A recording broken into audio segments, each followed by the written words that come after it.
June 6, 1944, Normandy, France. The night air fills with the roar of aircraft engines and distant explosions as Allied paratroopers descend into enemy territory. In British camps across southern England, soldiers had checked their equipment one final time, letters to loved ones tucked into breast pockets. German commanders expected swift containment of any airborne assault. Their calculations showed confidence. But within hours of the initial drops, something unexpected occurred.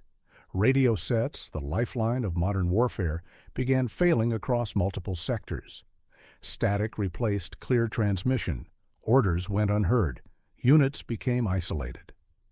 While technicians frantically worked on equipment, commanders faced a stark reality. Without communication, the carefully orchestrated invasion could unravel. In this moment of crisis, one solution remained: human couriers running through enemy fire. This is the story of how Sergeant Sidney Cornell's determination kept the wheels of Operation Overlord turning when technology failed. The evening of June 5, 1944, brought unusual stillness to the airfields of southern England. Across dozens of bases, more than 13,000 American paratroopers and 7,000 British airborne soldiers prepared for the largest amphibious invasion in military history. At Harwell and Broadwell airfields, men of the British 6th Airborne Division checked parachutes, adjusted webbing, and reviewed maps by lamplight. Operation Overlord represented years of meticulous planning. Supreme Headquarters Allied Expeditionary Force had coordinated the movement of 156,000 troops, with 5,000 ships and 11,000 aircraft supporting the assault. The invasion would strike across 50 miles of Norman coastline. British and American airborne divisions would drop inland, securing vital bridges and road junctions. Major General Richard Gale commanded the 6th Airborne Division, responsible for the eastern flank.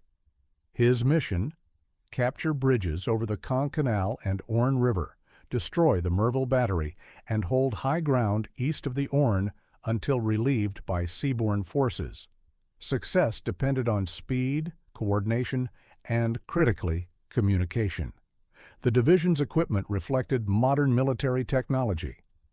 Wireless set number 19, the primary radio for company-level communication, weighed 32 pounds with batteries. Wireless set number 38 provided short-range communication up to 1 mile. These radios would coordinate 3 separate brigade drops across a 15-mile front. Among the thousands preparing was Sergeant Sidney Cornell of the 12th Battalion, Devonshire Regiment, attached to the 6th Airborne Division. Born in Portsmouth in 1921, Cornell had enlisted in 1939 at age 18. By June 1944, he had completed parachute training and specialized as a runner, skills that would prove invaluable. Cornell's role reflected a reality often overlooked in modern warfare planning. Despite technological advances, armies still required human messengers. Radio communications faced numerous challenges: equipment failure, battery depletion, terrain interference, and combat chaos. British Army field manuals specified that runners must be available at all levels of command. As darkness fell, weather reports remained concerning. Meteorologists predicted a brief window of improved conditions on the 6th, but heavy cloud cover and strong winds would complicate drops. At 2200 hours, the first aircraft began taking off. Cornell boarded his aircraft, joining 15 other men. Each carried approximately 100 pounds of equipment. At 20 minutes past midnight on June 6th, the first Pathfinders jumped over Normandy. They carried Eureka beacons, transmitting radio signals to guide pilots. Within minutes, Pathfinders discovered problems. Some beacons failed. German anti-aircraft fire disrupted formations. The technological precision planners counted on began fraying before the main assault even began. At 16 minutes past midnight, 6 Horsa gliders cast off from their towing aircraft above Normandy. Major John Howard commanded 180 men of D Company, 2nd Battalion, Oxfordshire, and Buckinghamshire Light Infantry. Their objective, 2 bridges spanning the Caen Canal and Orne River, codenamed Pegasus and Horsa. The gliders descended in silence. At 23 minutes past midnight, the first glider touched down just 50 yards from the bridge. Soldiers poured out, moving toward their objective. Within 10 minutes, both bridges were in British hands. 2 German soldiers died in the initial assault. 2 British soldiers fell wounded. By 0040 hours, engineers had removed demolition charges. The operation represented triumph of planning and execution. 3 gliders landed within 300 yards of target, delivering an assault force with surgical precision. Military historians would later describe Operation Dead Stick as the most successful glider operation of the Second World War. Yet success brought immediate challenges. Howard needed to report to brigade headquarters. He turned to his radio operator. The wireless set, number 19, failed to transmit. The operator adjusted settings, changed batteries, checked connections. Nothing. The set received weakly, but could not send. This failure was not isolated. Across the 6th Airborne Division's operational area, radio communications deteriorated rapidly. Parachute drops scattered units widely. Many lost equipment containers holding radios. Others discovered sets damaged by landing or water immersion. Those with functioning radios found transmission ranges drastically reduced. By 0100 hours, Major General Gale possessed only fragmentary information. Reports arriving via few working radios painted a confused picture. The Merville. Battery assault was underway, but progress uncertain. Parachute battalions were consolidating, but exact locations unknown. The bridges might or might not be secured. This communication breakdown violated every principle of modern military operations. Commanders trained to direct forces through radio networks suddenly found themselves blind. The carefully orchestrated plan began fragmenting into dozens of separate actions. At Pegasus Bridge, Major Howard faced a tactical dilemma. His force held the objective, but lacked communication with higher command. He needed information, orders, and support. The solution was ancient: human messengers. At 0200 hours, Lieutenant Dennis Fox reached Pegasus Bridge with advance elements of the 7th Parachute Battalion. His battalion had dropped east of the Orne, assembled approximately 400 men, and begun moving toward objectives. Fox carried no functioning radio. Information came from visual observation and brief encounters with other scattered units. This pattern repeated across the operational area. Small groups of paratroopers, lacking communication with higher command, moved toward assigned objectives using maps, compasses, and pre-battle briefings. The grand coordination planners envisioned dissolved into scores of small unit actions. Yet within this chaos, the Airborne Division accomplished its essential mission. By 0300 hours, both bridges remained in British hands. German reinforcements encountered unexpected resistance. The technological failure of radios had not prevented tactical success, but it created enormous friction in the command system. At division headquarters, Major General Gale recognized the crisis. Without reliable radio communication, he could not direct his scattered force. He needed runners, men willing to carry messages on foot through enemy-held territory. This was the moment when Sergeant Sidney Cornell's training became crucial. The hours following midnight revealed a fundamental truth: technology creates dependency. The 6th Airborne Division had planned every aspect around wireless communication. Radio schedules specified when units would report. Communication diagrams showed network hierarchies. The entire operational concept assumed commanders could coordinate through electronic networks. When those networks failed, the military machine began grinding against itself. At 0330 hours, Gale's situation map showed more blank spaces than confirmed positions. Staff officers gathered fragmentary reports from few functioning radios and occasional runners reaching headquarters. The 3rd Parachute Brigade had secured Pegasus Bridge but lost contact with other battalions. The 5th Parachute Brigade reported even less. Brigadier Nigel Poet had jumped with his men, but his headquarters set remained non-functional. The intricate plan required constant adjustment that demanded information flow. British military doctrine recognized communication as fundamental to command. Field service regulations emphasized that information is the foundation of sound military decision-making. The lack of information was operationally crippling. Commanders trained to direct forces through wireless networks suddenly reverted to Napoleonic-era methods. The reasons for radio failure were multiple. Parachute landings subjected equipment to severe shock. Water landings destroyed sets. German anti-aircraft fire damaged aircraft, scattering equipment containers. Batteries exposed to cold and moisture performed below specifications. Terrain in Normandy blocked signals more effectively than anticipated. The wireless set. Number 19 had limitations. Maximum effective range was approximately 5 miles under ideal conditions. In Normandy's terrain, range dropped to 2 miles or less. The set required 2 operators and 10 minutes setup time. Total weight reached 32 pounds. In a parachute drop, equipment faced forces exceeding 10 gravities during landing.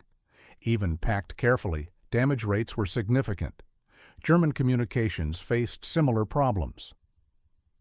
Wehrmacht commanders relied heavily on telephone landlines, which Allied planners had targeted.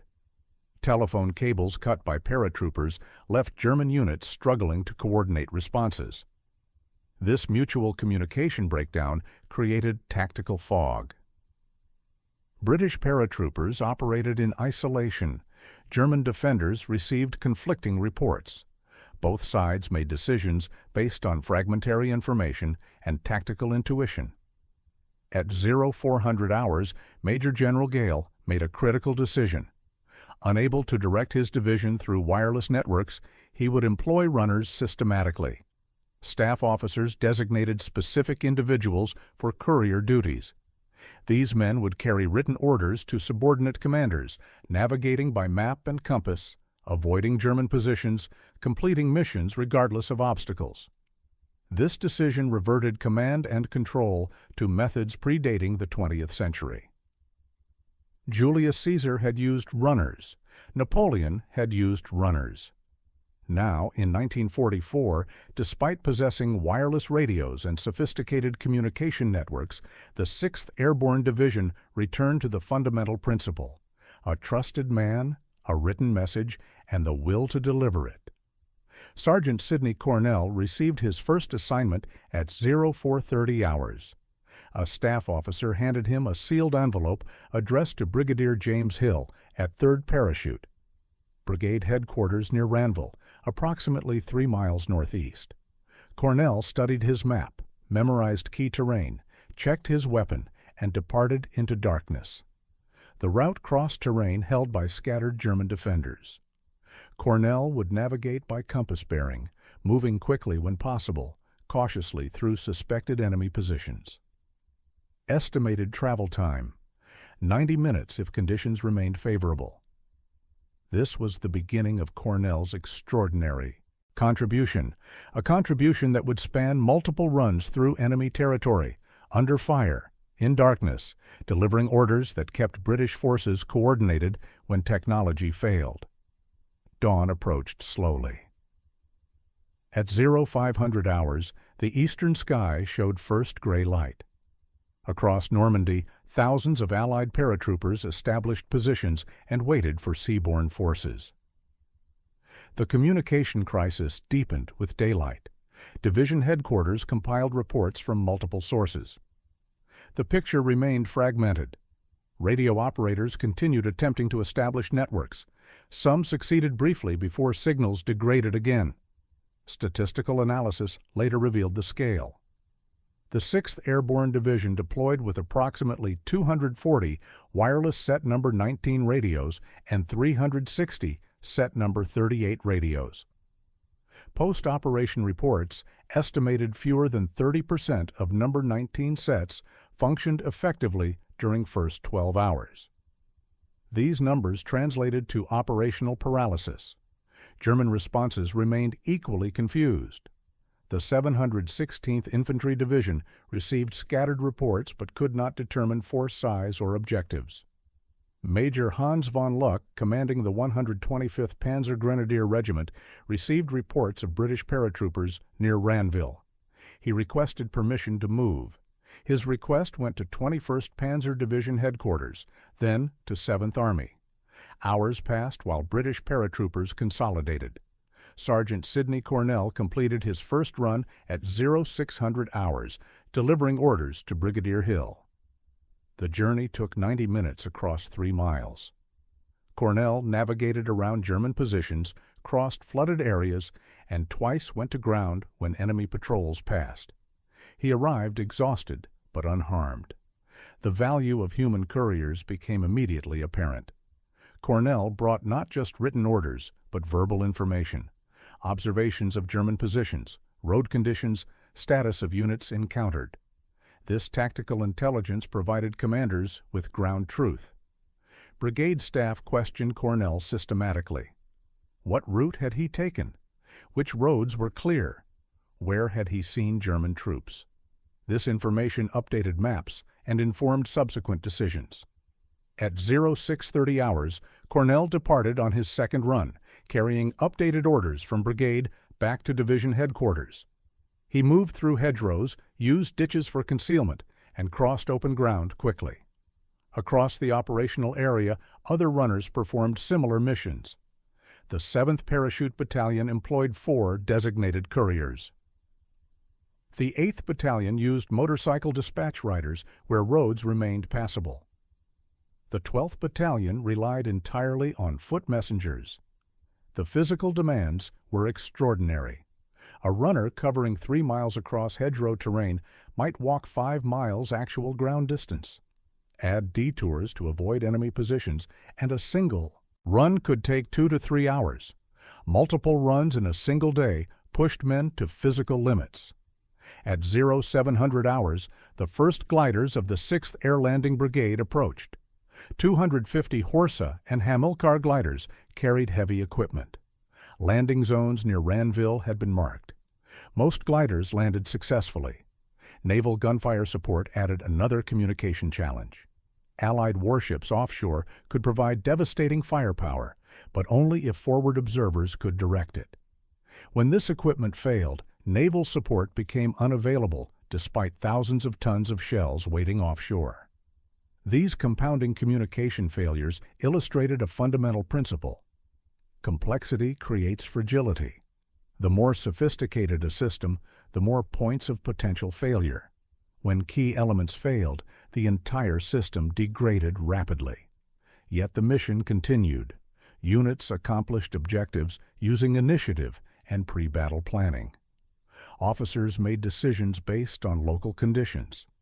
The Airborne Division, though lacking comprehensive communication, remained effective because its fundamental structure, trained men, led by competent officers with clear objectives, did not require constant electronic oversight.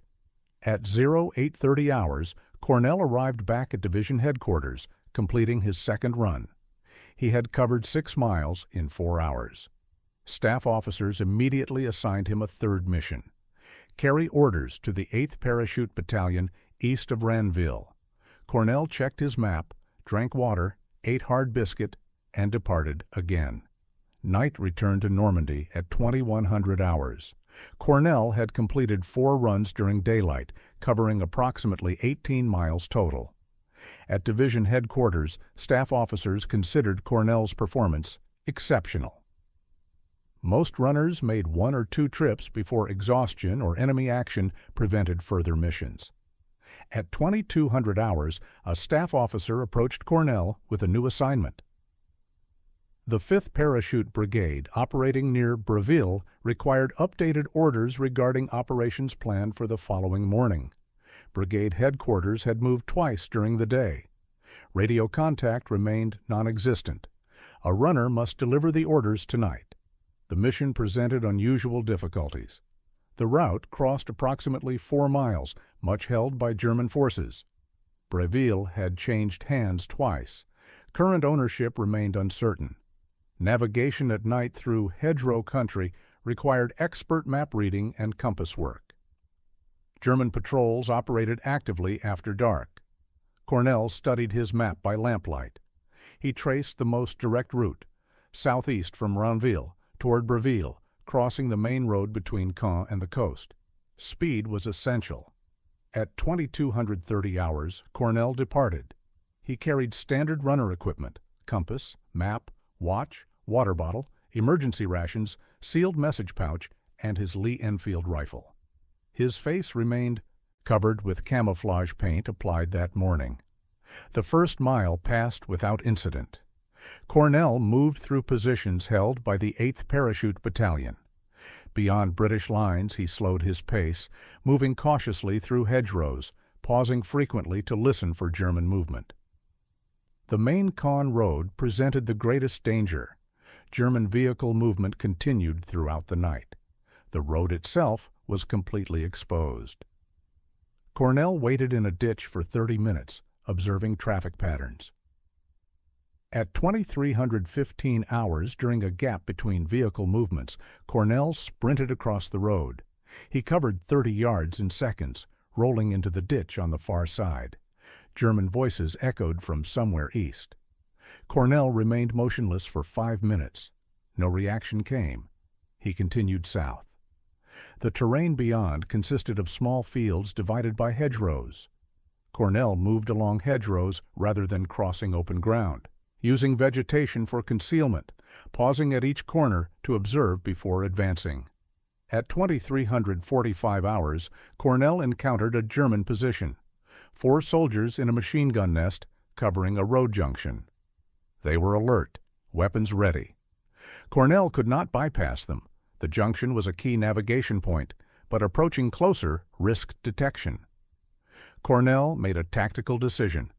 He would bypass by moving north 200 yards, crossing the road at a different point, then circling back. This added distance but reduced exposure. He began the detour, moving slowly, counting paces to maintain orientation, stopping every 50 yards to check his compass. The detour succeeded. By midnight, Cornell had bypassed the German position and regained his southern heading.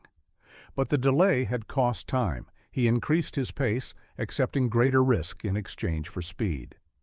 At 0030 hours, Cornell reached the suspected location, a farm complex southeast of Breville. He approached cautiously. British sentries challenged him at 50 yards. Cornell gave the correct password and was escorted to brigade headquarters. Brigadier Nigel Poet received Cornell personally. Staff officers took the sealed orders and immediately began studying them. Cornell provided verbal intelligence, German positions observed, road traffic patterns, terrain conditions. This proved as valuable as the written orders. At 0100 hours, Cornell departed on the return journey, carrying brigade's acknowledgement and requests for clarification. The return crossing of the Caen road occurred at 0200 hours. German traffic had decreased, but sentries remained alert. He used the same detour route. At one point, a German patrol passed within 20 yards. Cornell lay motionless in a drainage ditch while boots crunched past. By 0300 hours, Cornell reached British lines, exhausted but successful. He had covered approximately 8 miles through enemy territory, navigating in darkness, avoiding multiple German positions, and delivered critical orders enabling brigade to coordinate operations for the following day. This night mission represented exceptional performance. Cornell had now completed 5 runs totaling approximately 26 miles. His combination of physical stamina, navigation skill, tactical judgment, and determination made him invaluable to division operations. The British 6th Airborne Division's performance vindicated years of development in airborne warfare doctrine. Britain had entered the war with no parachute forces. By mid-1944, it possessed a full division trained for vertical envelopment. The division structure reflected lessons learned. 3 brigade groups provided flexibility. The 3rd and 5th Parachute Brigades would deploy by parachute. The 6th Airlanding Brigade would arrive by glider, carrying heavier equipment. Supporting elements included artillery, engineers, medical units, and reconnaissance forces. Equipment distinguished airborne troops from standard infantry. Paratroopers carried lighter weapons to reduce jump weight. Each man carried approximately 100 pounds, parachute and reserve, weapon, ammunition, rations for 3 days, water, grenades, and personal kit. This load enabled independent operation until resupply arrived. Training emphasized initiative and independent action. Airborne soldiers understood they would be scattered during drops, separated from heavy weapons, surrounded by enemy forces. They learned to navigate by map and compass, operate radios under difficult conditions, and accomplish missions with whatever resources remained available. By midday on June 6th, Gale could assess preliminary results. The 3rd Parachute Brigade held both bridges with approximately 1,000 men. The 5th Parachute Brigade had suffered heavier casualties. The 9th Battalion, assaulting Merville Battery, lost nearly half its strength, but accomplished its mission. The 8th Battalion held the eastern perimeter. The 1st Canadian Parachute Battalion destroyed several Dives River bridges and held positions preventing German movement from the east. The 6th Air Landing Brigade's arrival brought heavy weapons and reinforcement. Anti-tank guns deployed to cover likely German armored approach routes. German responses illustrated the impact. The 716th Infantry Division faced attacks from multiple directions. Its regiments struggled to maintain cohesion. The 21st Panzer Division remained immobilized through the morning by command confusion. When it finally moved toward the coast in the afternoon, it encountered British airborne defenses that delayed further advance. Statistical analysis reveals the accomplishment. From approximately 8,000 men, the division secured all primary objectives within 12 hours. Casualties totaled approximately 800, a 10% loss rate, significant but acceptable given the mission's importance. German casualties exceeded 2,000. Communication difficulties, despite their severity, did not prevent mission success because airborne training emphasized independent action. Battalion and company commanders understood their objectives and possessed authority to accomplish them using available resources. Cornell's activities exemplified this adaptive approach. When radios failed, division headquarters immediately employed runners systematically. Cornell's multiple runs enabled division to maintain coordination despite technological failure. By evening, the 6th Airborne Division held a continuous defensive line east of the Orne River, approximately 6 miles long and 2 miles deep. This lodgment provided essential flank security for British Second Army. Seaborne forces had linked with airborne troops by mid-afternoon. The invasion's eastern flank was secure. The division would hold this position against repeated German counterattacks through June and into July. But June 6th remained the critical test. Could a lightly armed airborne division accomplish complex objectives despite communication failures and enemy resistance? The answer, demonstrated through actions of units and individuals like Cornell, was affirmative. Airborne warfare represented revolutionary military operations. The ability to insert forces behind enemy lines, seize critical terrain, and hold until relieved changed tactical calculations. But revolution required more than equipment and doctrine. It required soldiers willing to jump into darkness and accomplish impossible tasks. The communication crisis affecting the 6th Airborne Division reflected broader problems across the entire Normandy invasion. By midday, reports from all 5 landing beaches revealed similar patterns: radio failures, lost equipment, damaged sets, insufficient range. At Omaha Beach, the American 1st Infantry Division faced catastrophic communication breakdowns. Landing craft carrying radio equipment sank. Sets that reached shore were damaged by water, sand, and enemy fire. Battalion commanders attempting to coordinate with regimental headquarters found radios non-functional. Utah Beach experienced better results, but still suffered significant losses. The 4th Infantry Division estimated 40% of radios failed during landing. Company commanders reverted to runners and visual signals. British forces at Gold and Sword Beaches reported similar difficulties. The 50th Infantry Division lost approximately 1/3 of radio equipment. These failures shared common causes. The wireless set number 19 proved vulnerable to battlefield realities. Water immersion destroyed electrical components. Physical shock damaged vacuum tubes. Batteries depleted faster than expected. Atmospheric conditions degraded signal quality. Statistical documentation revealed the scope. Allied forces landed with approximately 2,000 wireless set number 19 radios. Post-operations, surveys estimated fewer than 1,200 functioned effectively during first 12 hours. This 60% operational rate forced commanders to rely increasingly on alternatives. The alternatives varied. Runners carrying written orders represented the most reliable backup.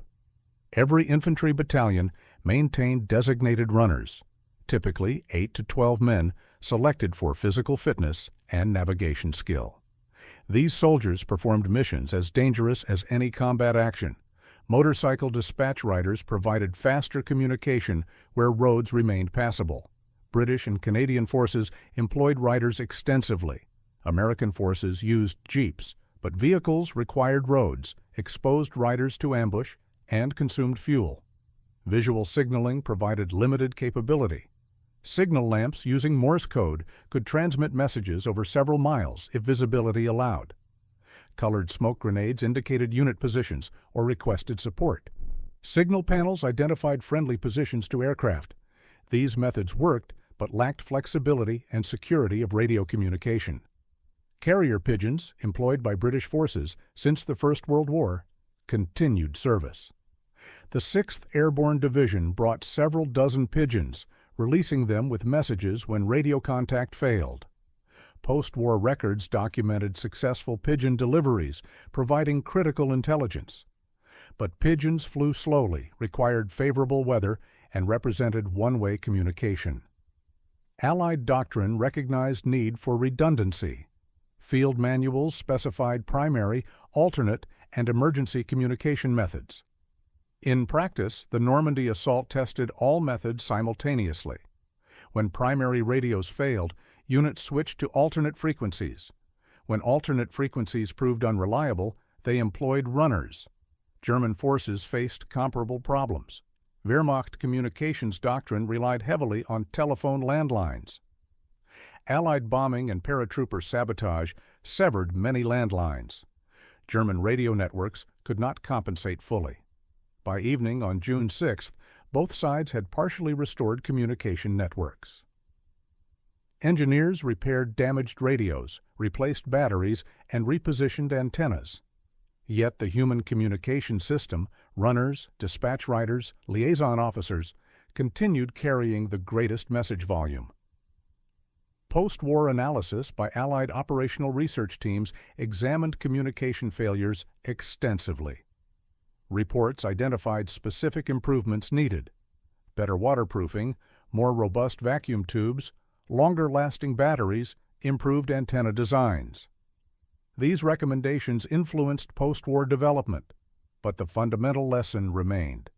In warfare, the human element cannot be eliminated. Technology enhances human capabilities but does not replace them.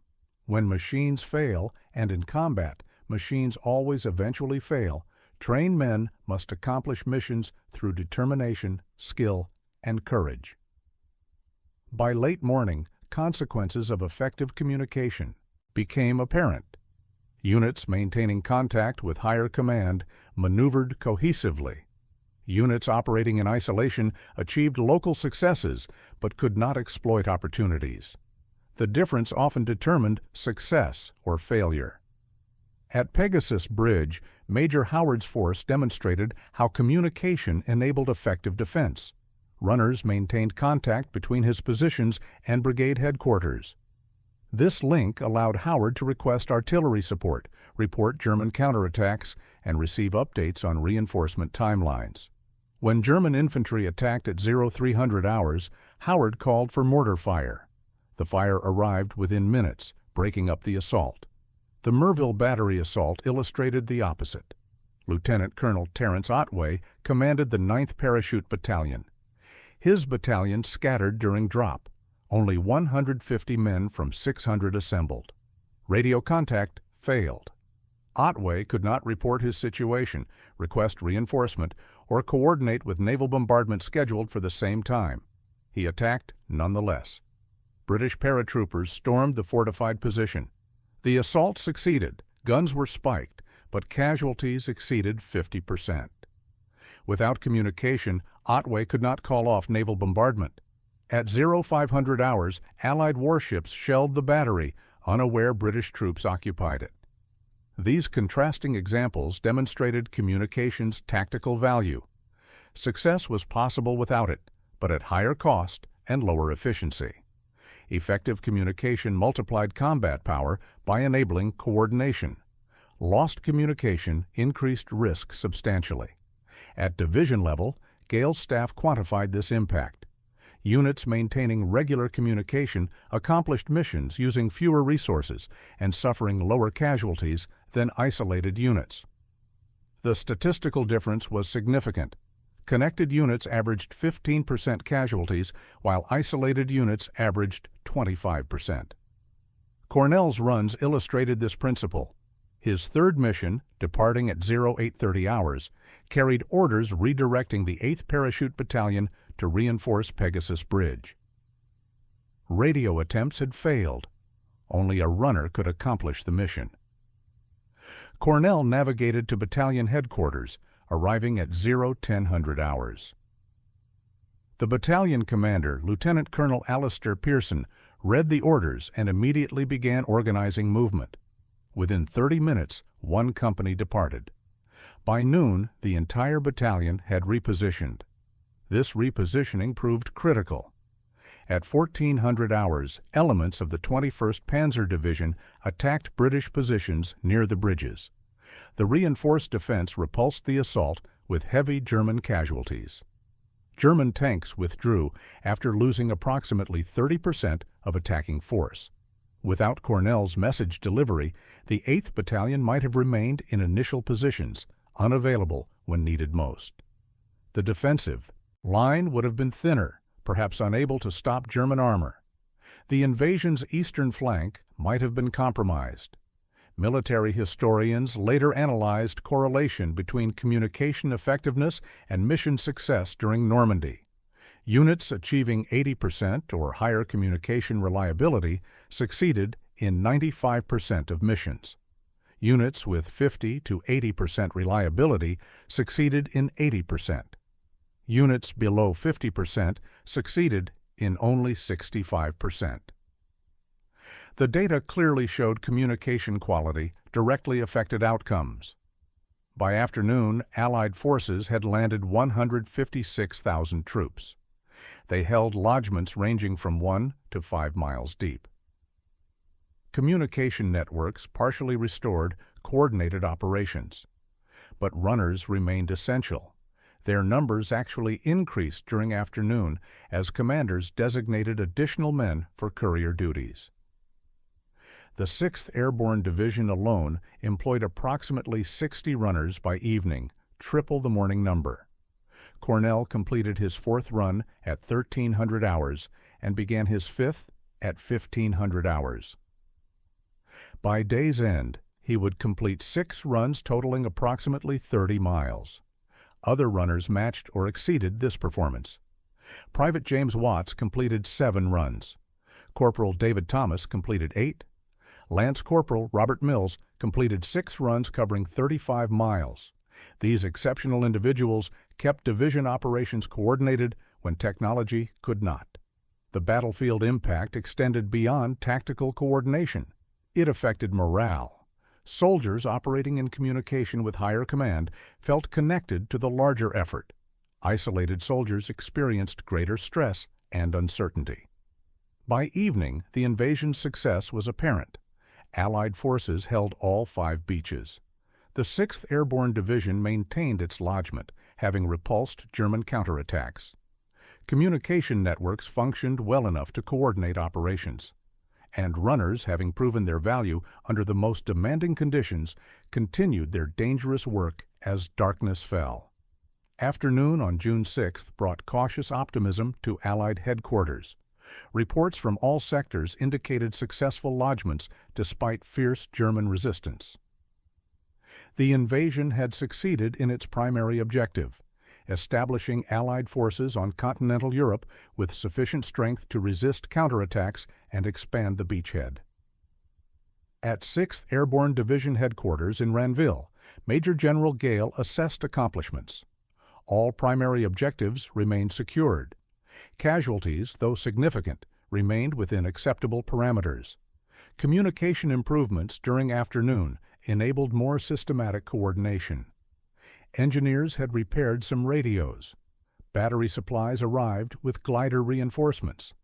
Telephone cables linked major headquarters. Yet runners remained essential.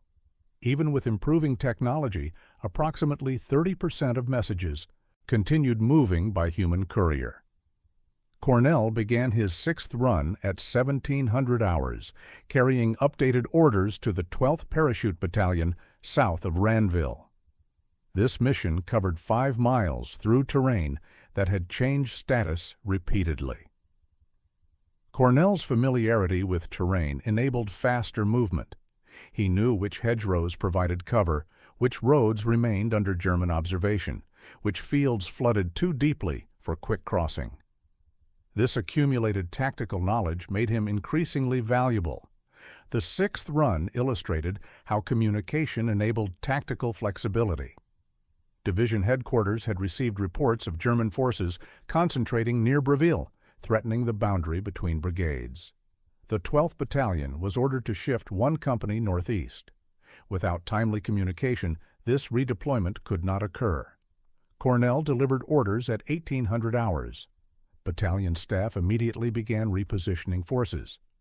By 1900 hours, additional troops occupied strengthened positions. When German probing attacks came at 2100 hours, they encountered resistance that prevented breakthrough. This sequence, intelligence about enemy movements, orders dispatched by runner, forces repositioned, attack repulsed, demonstrated the military decision cycle, functioning despite technological limitations. Each step took longer than ideal. Radio transmission could have delivered orders in minutes rather than 90 minutes. But longer timelines remained preferable to no communication. Across the entire Normandy front, similar patterns played out. American forces at Omaha Beach pushed inland with improving coordination. Utah Beach forces connected with airborne troops. British forces at Gold Beach advanced toward Bayou. Canadian troops at Juno Beach pushed deeper inland than any other assault force. Only at Sword Beach did advances stall. The 21st Panzer Division's afternoon assault reached the coast between Juno and Sword Beaches, temporarily splitting British and Canadian forces. But the penetration proved shallow. Lacking infantry support, German tanks withdrew at dusk. Statistical documentation revealed the invasion's unprecedented scale. 156,000 troops landed. 5,000 ships participated. 11,000 aircraft provided support. Material landed included approximately 20,000 vehicles, thousands of tons of ammunition, fuel, rations, and medical supplies. Casualty figures remained below worst-case projections. Allied forces suffered approximately 10,000 casualties, 4,000 confirmed dead, 6,000 wounded or missing. German casualties exceeded 12,000. The 6th Airborne Division's casualties totaled approximately 800. Cornell's survival through 6 dangerous missions represented both skill and fortune. Many runners died or suffered wounds. The 7th Parachute Battalion lost 3 of 8 designated runners. The Yahi casualty rate among runners exceeded 30%, higher than infantry average. As evening approached, Allied commanders assessed future operations. The lodgment was secure but shallow. German reinforcements were moving toward Normandy. Panzer divisions stationed south of Loire River had received movement orders. Allied strategy called for rapid expansion before German reinforcements arrived. At 6th Airborne Division headquarters, staff officers updated situation maps. Runners had delivered approximately 400 messages. Radio networks had transmitted approximately 600. Telephone lines carried approximately 200 calls. Total message volume exceeded 1,200. Cornell reported to headquarters at 1900 hours, completing his 6th run. He had covered approximately 30 miles through combat zones during 16 hours. Staff officers commended his performance and granted him rest. The success of June 6th validated Allied planning, but also revealed vulnerabilities. Technology proved less reliable than hoped. Communication equipment failed at rates higher than predicted. Alternative methods proved essential rather than supplementary. Future operations would require better redundancy and continued recognition that human elements remained irreplaceable. As night fell over Normandy, Allied forces held firm positions from which they would expand in coming days. The invasion had succeeded. The liberation of Western Europe had begun, and that success rested partly on the efforts of individual runners who carried orders when sophisticated technology could not. The morning of June 7th revealed the invasion's true scope. Across 50 miles of Norman coastline, Allied forces held continuous positions, linking all 5 beaches into a unified lodgment. German counterattacks during the night had failed to dislodge defenders from any critical position. At 6th Airborne Division headquarters, Major General Gale reviewed after-action reports from subordinate units.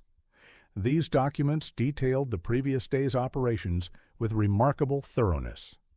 One section drew particular attention: communication methods employed. Battalion commanders documented how orders had reached their units, which systems functioned, which failed, and what alternatives were used. The pattern was consistent. Radio communications remained unreliable throughout June 6th. Runners had carried the greatest message volume and handled the most critical communications. The 7th Parachute Battalion's report was typical. Of 63 messages received, 18 came by radio, 12 by telephone after 1,600 hours, and 33 by runner. The battalion commander concluded, "Without runners, command and control would have been impossible." Similar assessments appeared in reports from all battalions. The 3rd Parachute Brigade noted that runners delivered 70% of critical tactical orders during first 12 hours. The 5th Parachute Brigade reported human couriers were essential to mission success. These reports prompted Gale to issue a division order on June 7th, commending runner performance and formalizing their role. Each battalion would maintain minimum of 12 designated runners, double the pre-invasion standard. These men would receive additional training in navigation, radio procedure, and first aid. Individual runners received recognition through military decorations. Sergeant Sidney Cornell was recommended for the Military Medal based on his 6 successful runs.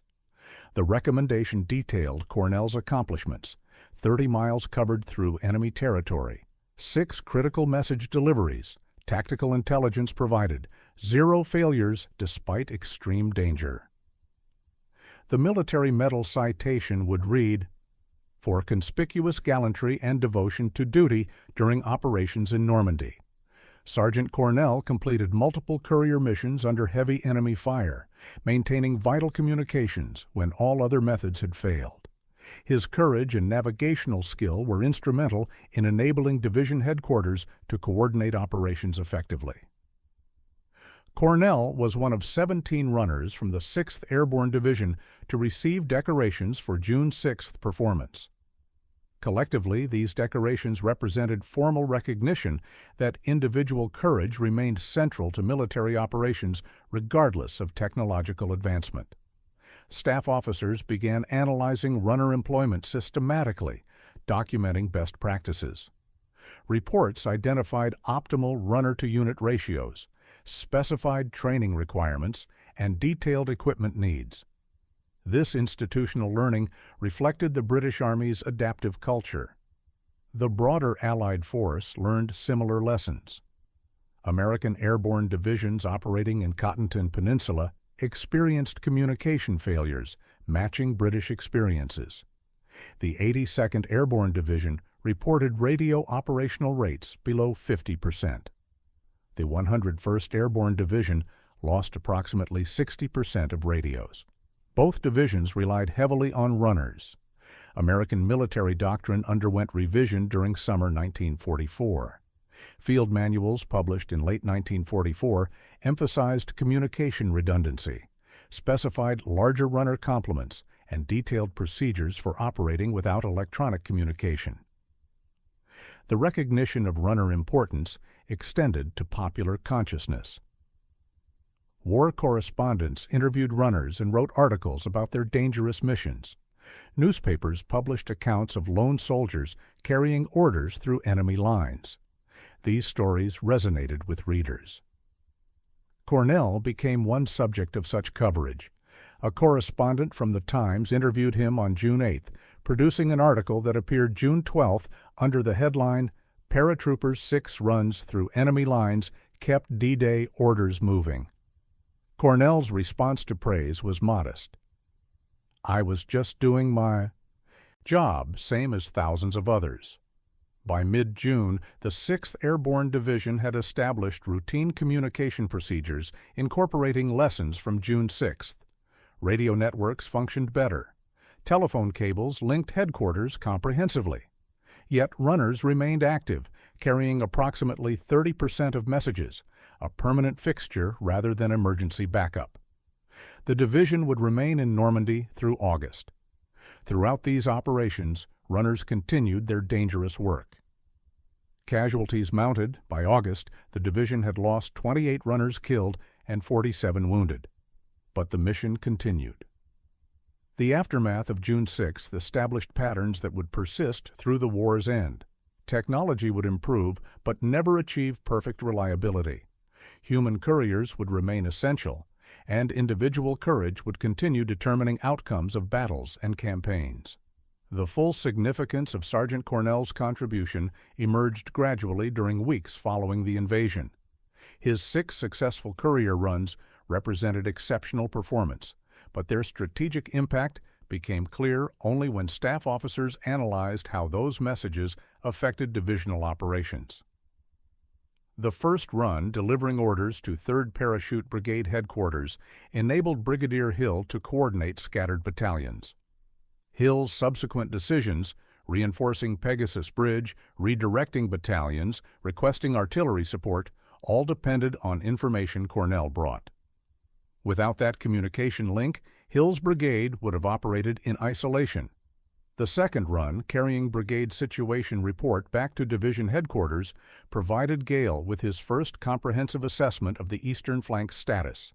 This information shaped Gale's decisions about commitment of reserves, priority of artillery fires, and coordination with Second Army. Strategic decisions affecting thousands of soldiers rested on intelligence one man delivered. The third run, redirecting the 8th Battalion to reinforce Pegasus Bridge, enabled successful defense against the 21st Panzer Division's afternoon attack. Without those reinforcements, German armor might have captured the bridge, collapsing the invasion's eastern flank. Cornell's delivery of that order influenced the invasion's outcome materially.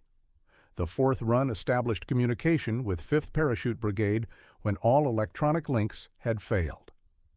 Brigadier Poet's subsequent operations, repositioning battalions, concentrating forces against counterattacks, coordinating with Canadian forces, all benefited from renewed contact with division command.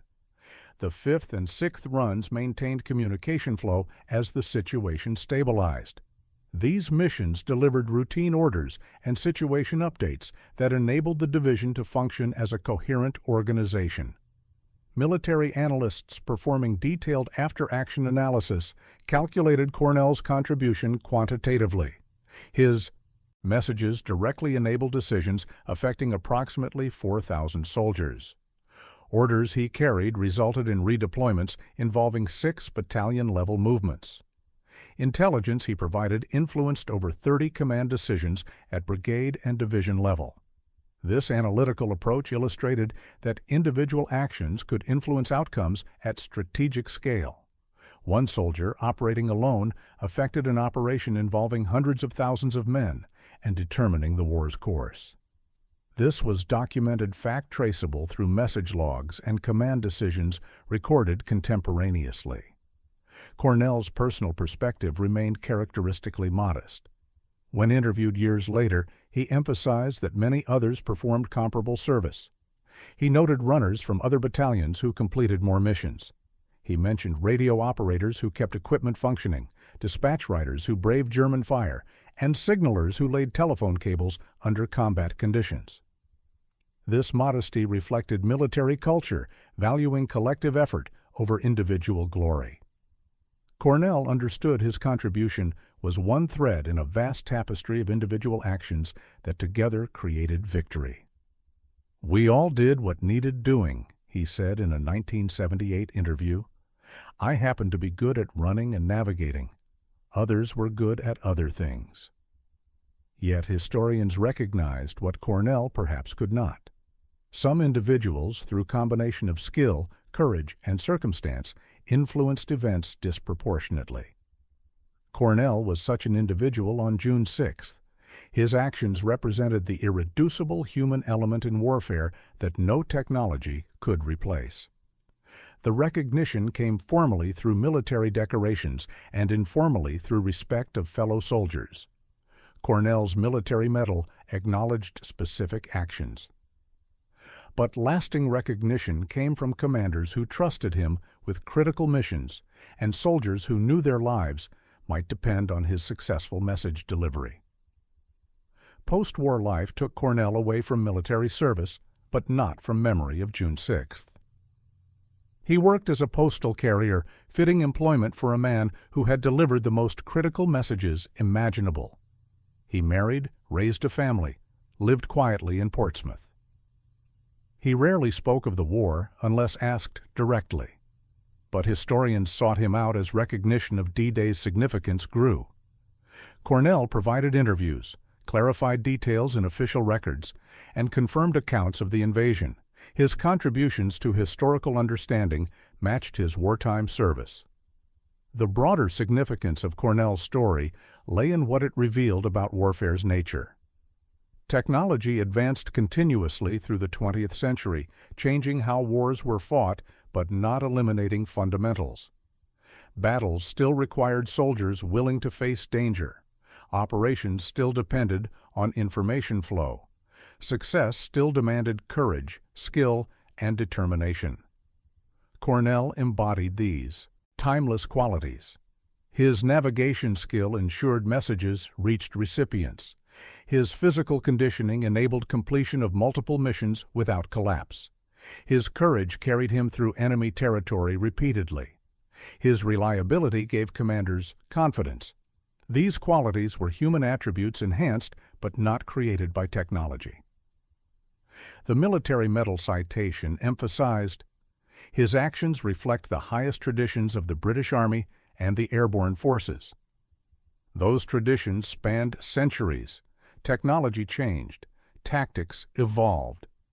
But the fundamental requirement for individual soldiers possessing military virtues remained constant. Cornell's contribution illustrated both limitations and possibilities of technological warfare.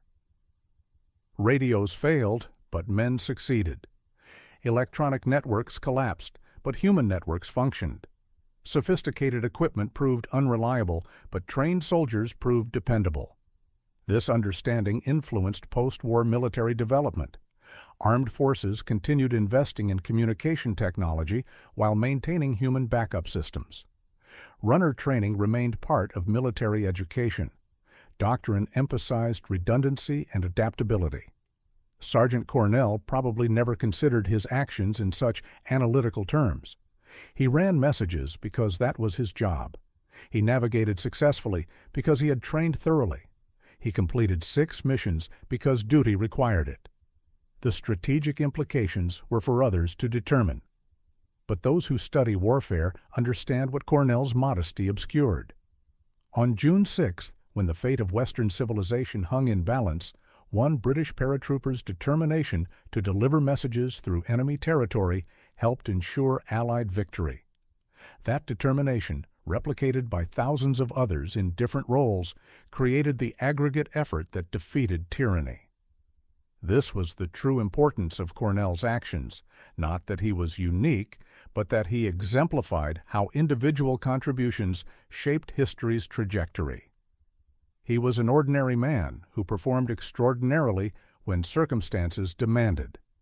That is the essence of military service and the foundation on which victory ultimately rests. The days following June 6th saw the 6th Airborne Division transform from assault force into defensive bulwark. German counterattacks intensified as Wehrmacht commanders recognized that the eastern flank, if broken, would expose the entire lodgment. The division faced repeated assaults throughout June and into July. Cornell continued courier duties, though with decreasing frequency as communication networks improved. Engineers laid comprehensive telephone cables. Radio operators achieved better transmission reliability. By mid-June, approximately 80% of messages moved via electronic means, with runners handling only specialized missions. Yet lessons of June 6th remained fresh. Commanders maintained robust runner complements despite improved technology. Training continued, emphasizing navigation skills. Equipment specifications were updated based on combat experience. The institutional knowledge gained through communication failures was preserved and disseminated. Cornell's personal legacy developed through multiple channels. His military medal represented formal recognition. Commendations in his service record documented exceptional performance. References in official histories mentioned his contributions specifically. And informal recognition came from fellow soldiers who remembered his runs. This recognition extended beyond the division. War correspondence articles about runners reached wide audiences. Cornell's story appeared in newspapers, magazines, and eventually books. While he never achieved celebrity status, his modesty and post-war civilian life prevented that. His name became associated with the human determination that made victory possible.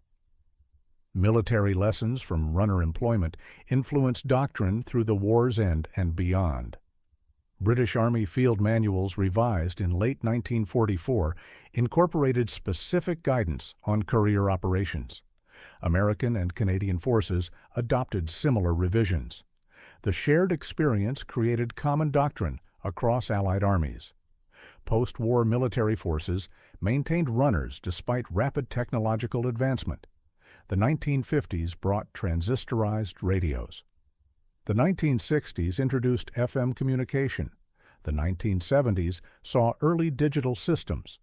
Yet through all these advances, military forces continued training soldiers in courier operations, recognizing that electronic systems remained vulnerable. Cornell's life after military service exemplified how ordinary men returned to civilian pursuits after extraordinary wartime experiences. He worked for Royal Mail from 1945 until retirement in 1981, delivering letters through Portsmouth streets with the same reliability he demonstrated delivering military orders through Normandy. Colleagues knew he was a veteran, but few knew specific details. Cornell rarely volunteered information. He participated in D-Day commemorations, attending ceremonies at Portsmouth, and traveling twice to Normandy for anniversaries. These events brought together surviving veterans, allowing them to remember fallen comrades and mark the invasion's historical significance. Cornell valued these gatherings, maintaining friendships with fellow 6th Airborne Division soldiers. His family understood his service's importance without fully grasping details. His wife Mary, whom he married in 1946, knew he had been a paratrooper. His children learned about D-Day in school. But specific missions and dangers emerged only gradually through historians' interviews. The 60th anniversary of D-Day in 2004 brought renewed attention. Cornell, then 83, participated in commemorations at Normandy, visiting Pegasus Bridge and drop zones where he had landed 60 years. Earlier, French citizens honored him and fellow veterans as liberators. He remarked to an interviewer, "We did what had to be done." This final major public appearance brought Cornell's story to a new generation. Documentary filmmakers interviewed him. Historians consulted him to verify details. Schools invited him to speak. Cornell accepted reluctantly, but fulfilled them conscientiously. He died in 2007 at age 86, having lived a long life marked by quiet dignity and occasional recognition for extraordinary service. His obituary in the Times noted his military medal and D-Day service, describing him as exemplar of the generation that saved civilization. The Parachute Regiment sent representatives to his funeral. Cornell's legacy persisted beyond his death through multiple channels. The Airborne Forces Museum included his story in permanent exhibitions. His military medal and service records were donated to the Imperial War Museum. Regimental histories continued citing his contributions, and his name appeared in academic studies of military communications. The broader legacy of runners in World War II extended far beyond individual recognition. Post-war military analysis concluded that courier operations prevented communication breakdown from becoming catastrophic failure during Normandy and subsequent campaigns. The estimated impact: hundreds of successful missions that enabled coordination, prevented friendly fire incidents, facilitated timely reinforcement, and maintained command and control. Statistical analysis suggested runner effectiveness exceeded 85% across all Allied forces. This compared favorably with radio communication effectiveness of approximately 65% during the critical first week. The numbers validated investment in training and equipping runners. Modern military forces, equipped with satellite communications and digital networks, still maintain courier capabilities. Special Operations Forces train extensively in long-distance navigation. Infantry battalions include designated runners. Military doctrine recognizes that electronic warfare and cyber attacks can disrupt even the most advanced systems. This continuity from ancient couriers to World War II runners to modern military communications represents recognition of fundamental truths about information's importance. Speed matters. Electronic communication excels when functioning. But reliability often matters more, and human couriers provide dependability technology cannot guarantee. Cornell's legacy thus extends beyond his personal story to encompass broader lessons about warfare, technology, and human capabilities. His 6 runs demonstrated that individual determination could influence strategic outcomes. His post-war life illustrated how ordinary men performed extraordinarily when circumstances demanded, and his recognition validated the importance of preserving memory about individuals whose contributions shaped history. The paratrooper who ran through enemy fire, carrying orders that kept D-Day operations coordinated when radios failed, embodied military virtues that technology enhances but cannot replace. His story reminds us that warfare's human dimension remains central regardless of technological advancement. Machines multiply human capabilities. Training enhances human performance. Doctrine guides human decisions. But ultimately, victory requires men and women willing to face danger, overcome obstacles, and accomplish missions through courage and skill. That is Sidney Cornell's enduring legacy, proof that the human spirit, properly trained and motivated, remains warfare's most potent weapon. June 12, 1944. Normandy, France. 6 days after the largest amphibious invasion in history, Allied forces consolidated positions from which they would eventually liberate Western Europe. The lodgment, initially precarious, had become an expanding perimeter through which men and material flowed continuously. The 6th Airborne Division remained in defensive positions east of the Orne River, having successfully completed D-Day missions and withstood repeated German counterattacks. By mid-June, over 300,000 Allied soldiers occupied Normandy, with reinforcements arriving daily. The invasion had succeeded beyond initial expectations. Statistical summaries documented the operation's unprecedented scale. During the first week, 5,000 ships transported troops across the English Channel. 11,000 aircraft provided support. Material landed included 50,000 vehicles, 11,000 tons of ammunition, and 100,000 tons of supplies. The logistical achievement matched the combat accomplishment. Casualty figures reflected combat's brutal reality. Allied forces suffered approximately 37,000 casualties during the first week, 9,000 killed, 27,000 wounded or missing. German casualties exceeded 50,000. The exchange ratio favored Allied forces, but absolute numbers represented tremendous human cost. Communication challenges that dominated June 6th operations gradually resolved. Engineers repaired radios, replaced batteries, improved antenna positions. Signal corps laid comprehensive telephone networks. Radio operators gained experience with terrain. By the second week, electronic systems functioned as planners envisioned. Yet runners remained active throughout the Normandy campaign and beyond. Even with improving technology, human couriers handled approximately 20% of messages. Some missions required personal delivery for security. Other situations involved terrain preventing electronic communication.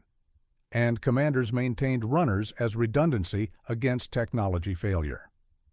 Sergeant Cornell continued courier duties through the division's time in Normandy, completing approximately 20 additional missions before the division withdrew to England September.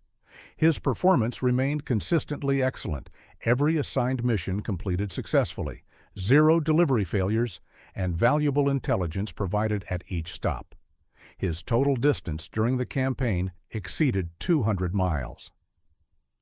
The division's performance validated airborne warfare concepts while revealing areas requiring improvement.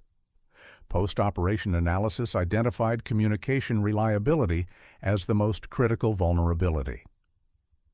Recommendations emphasized equipment ruggedization, better waterproofing, improved battery performance, and, significantly, larger runner complements at all command levels. The broader strategic outcome justified the invasion's costs. Allied forces established the Western Front that Germany had avoided since France's 1940 defeat. Wehrmacht divisions previously facing only Soviet forces now fought on 2 fronts, dividing German military resources and accelerating the Third Reich's collapse. The road to Berlin would require 11 more months, but D-Day made eventual victory inevitable. Individual contributions to this strategic success often escaped notice amid the operation's vast scale. Generals commanded armies, admirals directed fleets, air marshals controlled thousands of aircraft. These leaders received recognition commensurate with their responsibilities. But victory equally depended on countless individuals performing dangerous missions without expectation of recognition, soldiers like Cornell, whose determination kept orders moving when technology failed. The contrast between expectations and reality characterized warfare throughout history. Plans rarely survived contact with the enemy unchanged. Technology regularly failed under combat conditions. Success ultimately depended on human adaptability, courage, and skill, qualities that training could enhance but not create, and that technology could support but not replace. Pegasus Bridge became symbolic of D-Day's success. The bridge itself held military importance only in context of the broader invasion, but its capture, achieved through innovative tactics and sustained despite communication challenges, represented what made Allied victory possible. Excellent planning executed by superbly trained soldiers who adapted effectively when circumstances demanded. Post-war, the bridge became a memorial site. France renamed it Pegasus Bridge in honor of British airborne forces. Monuments commemorated the glider assault and defensive battles. The Café Gondry became a museum. Veterans returned regularly, remembering fallen comrades. The site embodied memory, collective remembrance of shared sacrifice and individual courage that changed history's course. Cornell visited Pegasus Bridge 3 times after the war, in 1974 for the 30th anniversary, in 1994 for the 50th, and finally in 2004 for the 60th. Each visit brought recognition of time's passage. Fellow veterans grew fewer with each anniversary. Physical locations remained largely unchanged, but the men who fought there aged and passed. Memory persisted through monuments and ceremonies. Yet the lessons remained relevant.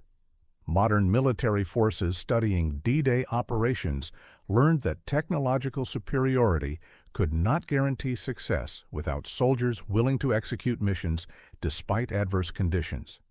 They learned that communication reliability was fundamental, but that human backup systems remained essential when technology failed. They learned that individual determination could influence strategic outcomes. These lessons transcended specific historical circumstances. The particulars changed, different enemies, different terrain, different technologies, but fundamentals persisted. Warfare required information flow. Information flow depended on communication systems. Communication systems required human operators and occasional human replacement when machines failed. Success ultimately rested on soldiers possessing military virtues that centuries of technological change had not eliminated. Sidney Cornell's 6 runs on June 6th exemplified these timeless qualities. His navigation skill ensured delivery despite challenging circumstances. His physical fitness enabled completion of multiple demanding missions. His courage carried him through enemy territory repeatedly. His reliability gave commanders confidence. These attributes, human capabilities enhanced by training but not created by technology, made him representative of the generation that defeated fascism. D-Day's success was not foreordained. It required meticulous planning, but plans alone were insufficient. It required technological superiority, but technology alone could not guarantee victory. Success ultimately required hundreds of thousands of individual soldiers performing dangerous missions, each contributing to aggregate effort that overwhelmed enemy resistance. Some contributions were dramatic: airborne assaults, beach landings, armored advances. Others were unnoticed except by those directly affected, runners carrying orders through enemy fire. The wheels of war kept turning on June 6th because soldiers like Cornell ensured they did. When radios failed, he ran. When paths were blocked, he navigated. When danger threatened, he persevered. His actions, replicated by thousands in different roles, created the momentum that carried Allied forces from Normandy beaches to Berlin's ruins. That is the enduring lesson. Technology enhances human capability, but does not replace it. In warfare's ultimate test, victory belongs to those whose determination proves greater than obstacles facing them. Sergeant Sidney Cornell's run through enemy fire on June 6, 1944, kept D-Day orders moving, and his bravery helped change the course of history. If you value fact-based history told with respect for those who served, consider supporting this work. Subscribe for more in-depth documentaries on pivotal moments in history where individual courage and collective sacrifice shaped the world we inherit.